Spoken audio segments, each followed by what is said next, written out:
하나님의 말씀은 사도행전 10장 19절부터 33절 말씀입니다. 말씀을 우리 함께 읽겠습니다.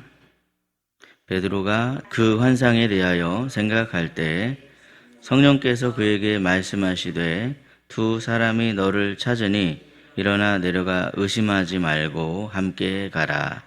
내가 그들을 보내었느니라 하시니 베드로가 내려가 그 사람들을 보고 이르되 내가 곧 너희가 찾는 사람인데 너희가 무슨 일로 왔느냐.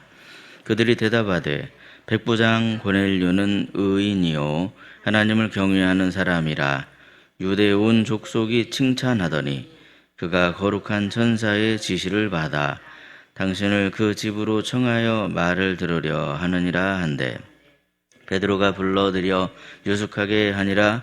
이튿날 일어나 그들과 함께 갈새 요바에서 온 어떤 형제들도 함께 가니라. 이튿날 가이사라에 들어가니 고넬료가 그의 친척과 가까운 친구들을 모아 기다리더니 마침 베드로가 들어올 때에 고넬료가 맞아 발 앞에 엎드리어 절하니 베드로가 일으켜 이르되 일어서라 나도 사람이라 하고 더불어 말하며 들어가 여러 사람이 모인 것을 보고 이르되 유대인으로서 이방인과 교제하며 가까이 하는 것이 위법인 줄은 너희도 알거니와 하나님께서 내게 지시하사 아무도 속되다 하거나 깨끗하지 않다 하지 말라 하시기로 부름을 사양하지 아니하고 왔노라. 묻노니 무슨 일로 나를 불렀느냐. 고넬료가 이르되 내가 나흘 전 이맘때까지 내 집에서 제9시 기도를 하는데 갑자기 한 사람이 빛난 옷을 입고 내 앞에 서서 말하되 고넬료야 하나님이 내 기도를 들으시고 내 구제를 기억하셨으니 사람을 요바에 보내어 베드로라 하는 시몬을 청하라. 그가 바닷가 무두장이 시몬의 집에 유숙하느니라 하시기로 내가 곧 당신에게 사람을 보내었는데 오셨으니 잘하였나이다. 이제 우리는 주께서 당신에게 명하신 모든 것을 듣고자 하여 다 하나님 앞에 있나이다. 아멘. 오늘도 이른 새벽에 사도행전의 말씀으로 하루의 삶을 시작하시는 저와 여러분에게 하나님께서 부어주시는 말씀의 은총이 가득하시기를 예수님의 이름으로 축복합니다. 오늘 본문에는 아주 특별한 만남이 기록되어 있습니다. 그 만남은 이방인 고넬료와 유대인 베드로의 만남입니다. 그리고 하나님께서 연결하시고 하나님께서 이루신 만남입니다. 그렇다면 하나님께서는 왜 이러한 만남을 이루신 것일까요? 복음이 유대인의 것만이 아니라 모든 민족에게 열려있다 하는 그러한 사실을 가르쳐 주시기 위해서입니다. 그러나 여기서 우리가 분명히 붙들어야 할 한 가지 중요한 사실이 있죠. 복음이 모든 민족에게 열려있다고 해서 아무런 조건 없이 열려있는 것이 아닙니다. 복음은 하나님의 통치를 받아들이고 그분 앞에 엎드리는 사람에게 열려 있습니다. 다시 말해 하나님을 나의 왕으로 인정하는 사람에게 복음이 열려져 있더라는 것이죠. 오늘 본문은 바로 그것을 우리에게 보여주고 있습니다. 그래서 첫째로 하나님께서는 우리를 자신의 통치 아래로 부르십니다. 본문 19절 20절 말씀인데 우리 19절 20절 말씀을 함께 읽겠습니다. 베드로가 그 환상에 대하여 생각할 때에 성령께서 그에게 말씀하시되 두 사람이 너를 찾으니 일어나 내려가 의심하지 말고 함께 가라. 내가 그들을 보내었느니라 하시니. 아멘. 지금 이 베드로는 갈등하고 있었습니다. 환상을 보았지만 그 환상을 받아들이기가 어려웠습니다. 그럴 때 성령께서는 베드로에게 가라, 내가 보냈다, 이렇게 하나님의 말씀을 전하고 있죠. 여러분, 이 말씀의 핵심, 가라, 내가 보냈다는 이 말씀의 핵심이 무엇입니까? 우리가 결정하는 것이 아니라 하나님이 결정하신다는 그런 의미입니다. 하나님의 통치 아래 거한다는 것이 바로 그것이죠. 여러분, 하나님의 통치 아래 거한다는 것이 무슨 뜻입니까? 우리의 인생의 방향을 우리가 선택하긴 하지만 그 선택의 과정에서 누구의 뜻을 따르는 겁니까? 내 뜻입니까? 하나님의 뜻입니까? 하나님의 뜻을 따르는 것을 의미합니다. 베드로는 유대인입니다. 그래서 이방인에게 찾아가는 것은 그의 기준에 있어서는 이것은 전혀 맞지 않은 것이죠. 불법이었습니다.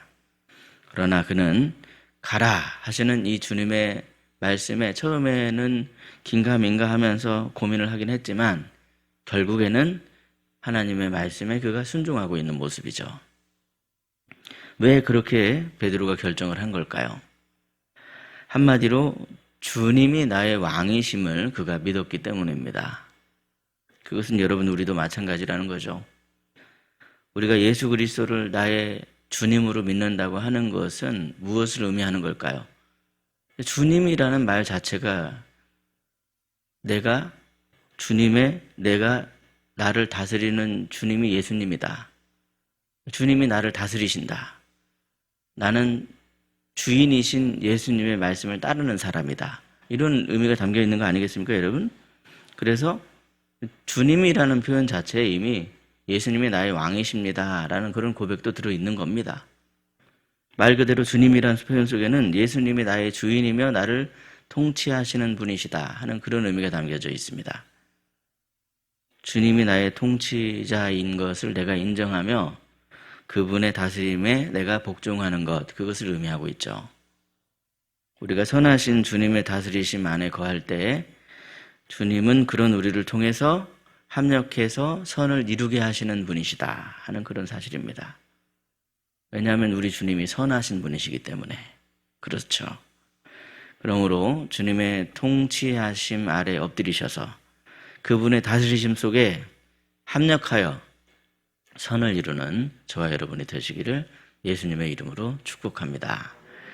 둘째로 우리가 주님의 통치 아래 엎드릴 때 우리 안에 있던 이 두터운 벽들이 무너지기 시작합니다. 보이지 않는 그 두터운 벽들이 있더라는 거죠. 본문 22절 말씀인데요. 우리 22절 말씀을 함께 읽겠습니다. 그들이 대답하되 백부장 고넬료는 의인이요 하나님을 경외하는 사람이라 유대 온 족속이 칭찬하더니 그가 거룩한 천사의 지시를 받아 당신을 그 집으로 청하여 말을 들으려 하느니라 한대. 아멘. 예, 여기 지금 고넬료는 하나님을 경외하는 사람이다 이렇게 소개되고 있죠. 여기서 중요한 단어는 바로 경외입니다. 경외는 단순히 존경하는 것을 넘어서서 주님의 다스림을 인정하며 순복하는 태도를 의미합니다. 그것이 진정한 경외입니다. 우리가 하나님을 경외한다라고 할 때 단순히 그냥 그분을 두려워하기만 하는 것이 아닙니다. 그분을 그냥 존경하기만 하는 것이 아닙니다. 주님의 다스림을 내가 인정하며 그 다스림을 내가 따르는 것을 의미하죠. 고넬료는 로마의 백부장으로서 이방인이었습니다. 그는 유대인의 시선으로 볼 때는 율법 밖에 있었던 그런 사람이죠. 그러나 그가 하나님을 나의 주님으로 인정했을 때 하나님께서는 그가 이방인인 것과는 상관없이 그를 자기 백성으로 삼아주십니다. 그렇다면 여러분, 고넬료가 하나님의 통치 아래서 그분의 백성으로서 보였던 태도는 어떤 태도입니까? 비록 이방인이었지만 하나님의 말씀에 즉시 순종하는 모습이죠. 그는 말씀하신 대로 베드로에게 즉시로 사람을 보냈고 기다렸고 준비했습니다. 사람들을 막 불러 모아서 딱 준비해놓고 오시기만을 기다리고 있었습니다. 얼마나 대단한 믿음인지 모릅니다, 여러분. 상상을 해보면 다 그렇게 말씀이 들려왔을 때 그게 어딘 줄 알고 뭐 통신수단이 있는 것도 아니고 알아볼 수 있는 정보가 있는 것도 아닌데도 불구하고 말씀을 듣고 사람 딱 보낸 다음에 사람들 불러 모아놓고 딱 기다리고 있습니다. 얼마나 대단한 믿음입니까, 여러분? 고넬료가 이 사람들이 만약에 갔는데 없더라, 가서 허탕치고 왔다, 그러면 또 이게 무슨 이 사람들 앞에 체면이 얼마나 깎이는 일이겠습니까? 그런데도 불구하고 딱 믿고 불러 모아서 기다리고 있습니다. 대단하죠. 오셔서 야 진짜네, 사람들 불러 모아야겠네, 이렇게 한 게 아닙니다.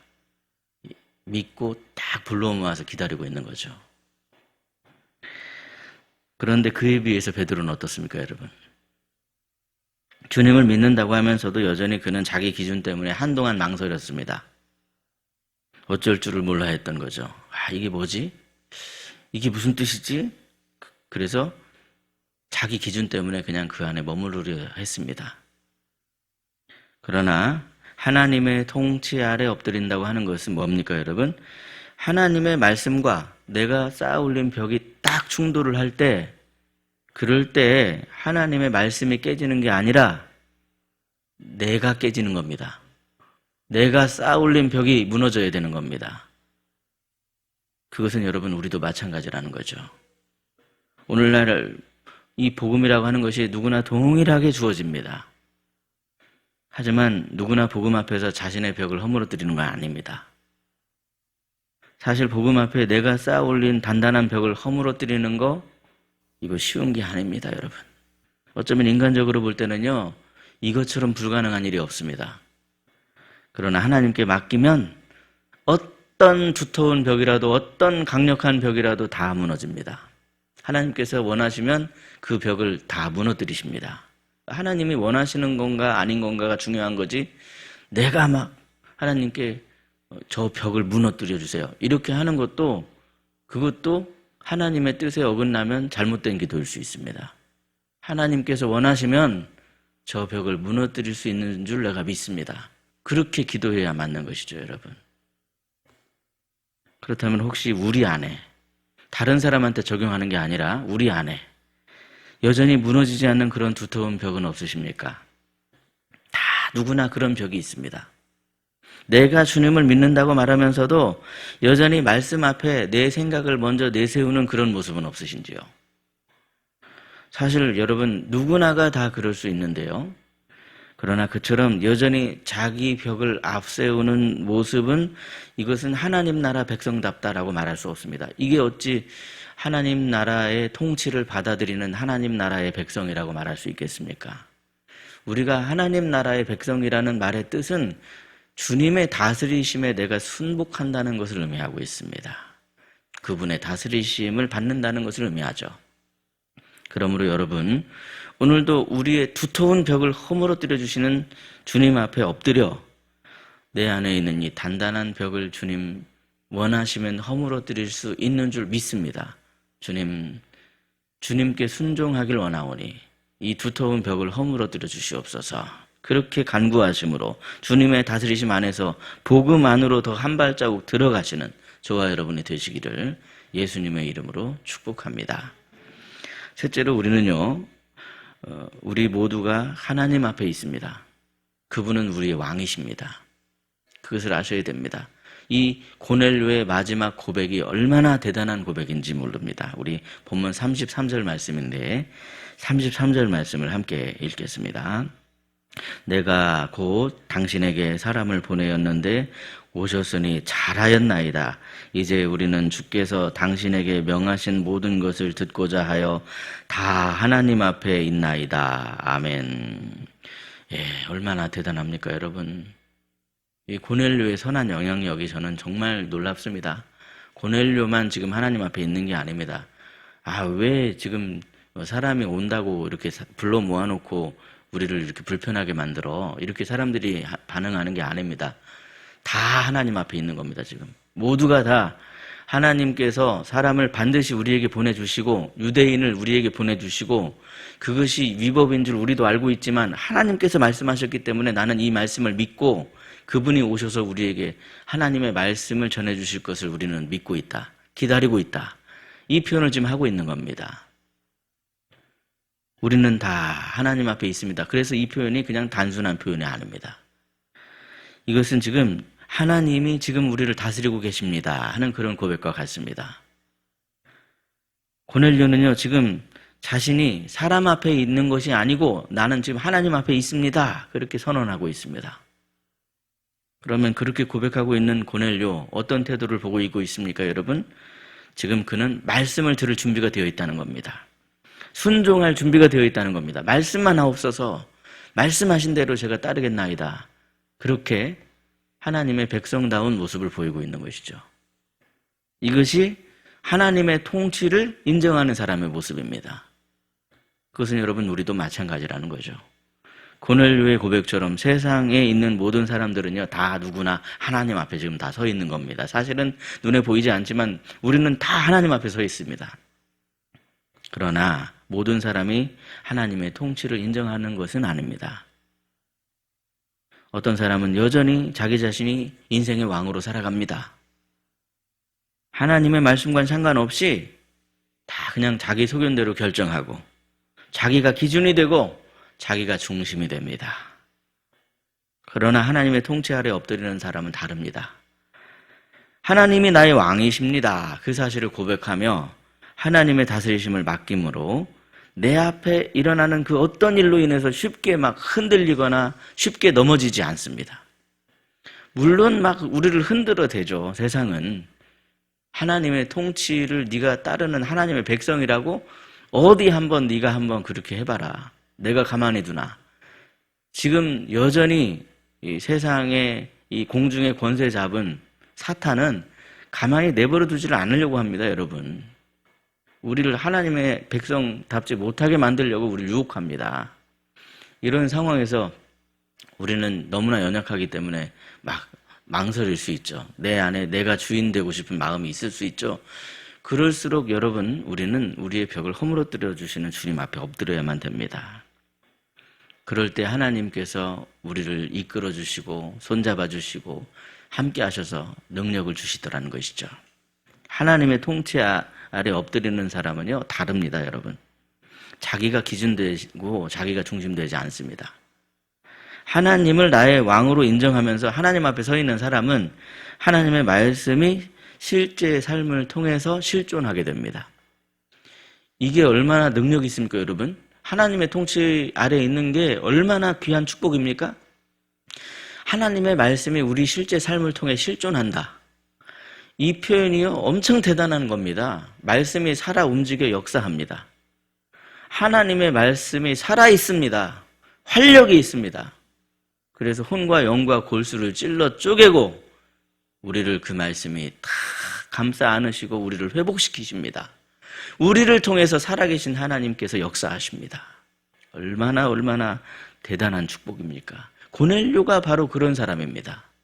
이방인이었음에도 불구하고 하나님을 경외했고 하나님의 다스리심을 그가 다 받아들였던 하나님 나라 백성 된 모습입니다. 이처럼 여러분, 그가 하나님 통치 아래 엎드렸기에 그는 복음의 주인공이 됩니다. 이처럼 믿음이란 하나님 통치 아래 엎드려 그분의 다스리심을 받는 것, 그분의 다스리심을 받는 그것이 바로 믿음이로구나 하는 것을 우리는 깨닫게 됩니다. 그러므로 여러분, 오늘도 우리가 주님의 다스리심 아래에 거해야 하겠습니다. 주님의 다스리심 아래 거하며 이 땅에서도 영원한 하나님 나라 백성으로서 하나님 뜻을 이 마음 가운데 품고 그 하나님 말씀이 내 삶을 통해 실제가 되고 실존이 되는 그러한 큰 은혜를 경험하시는 저와 여러분이 되시기를 예수님의 이름으로 축복합니다. 기도하겠습니다. 하나님 아버지, 오늘도 우리가 하나님 앞에 서 있음을 고백하게 하여 주시니 참으로 감사합니다. 매 순간 우리의 삶의 주인이 우리가 아니라 하나님이심을 인정하며 주님의 통치 아래 겸손하게 엎드리는 저희들이 되게 하여 주시옵소서. 우리 안에 여전히 남아있는 두터운 생각의 벽과 고집들을 주님 앞에 다 내려놓을 수 있게 하여 주시고, 말씀이 나에게 다가올 때 그 말씀에 순종할 수 있는 믿음을 허락하여 주시옵소서. 그리하여 하나님 나라 백성으로서의 삶을 실제로 실존적으로 우리가 살아갈 수 있도록 힘을 더하여 주시옵소서. 이 시간 희락의 모든 가정을 위해 기도합니다. 가정마다 주님 친히 붙들어 주셔서 하나님의 다스리심이 이루어질 수 있게 하여 주시고, 온 가족이 함께 주님을 나의 왕으로 모시며 살아갈 수 있게 복을 내려 주시옵소서. 특별히 희락의 자녀들에게 평강을 주시고 그 삶을 친히 인도해 주신다는 믿음을 주셔서 세상의 기준 앞에 두려워 떨거나 흔들리는 모습이 아니라 하나님의 다스리심 안에서 평안하여 든든히 서는 믿음의 세대가 되게 해 주시옵소서. 이 시간 간절히 기도드리오니 육신의 질고로 고통받는 성도를 기억하사 사랑의 손길로 고쳐주시고 마음의 상처와 아픔 가운데 있는 영혼을 위로하여 주시며 십자가의 보혈로 회복되게 해 주시옵소서. 주님의 다스리심 안에서 참된 평안과 회복을 누릴 수 있도록 붙잡아 주옵소서. 주님, 오늘 이 토요일 하루를 살아가는 동안에도 하나님 앞에 서 있는 하나님 나라의 백성으로 살아갈 수 있게 해주시고 오는 주일을 사모하며 마음으로 주일을 준비하는 모든 희락의 가정 위에 예비하신 은총이 흘러 넘치도록 역사해 주시옵소서.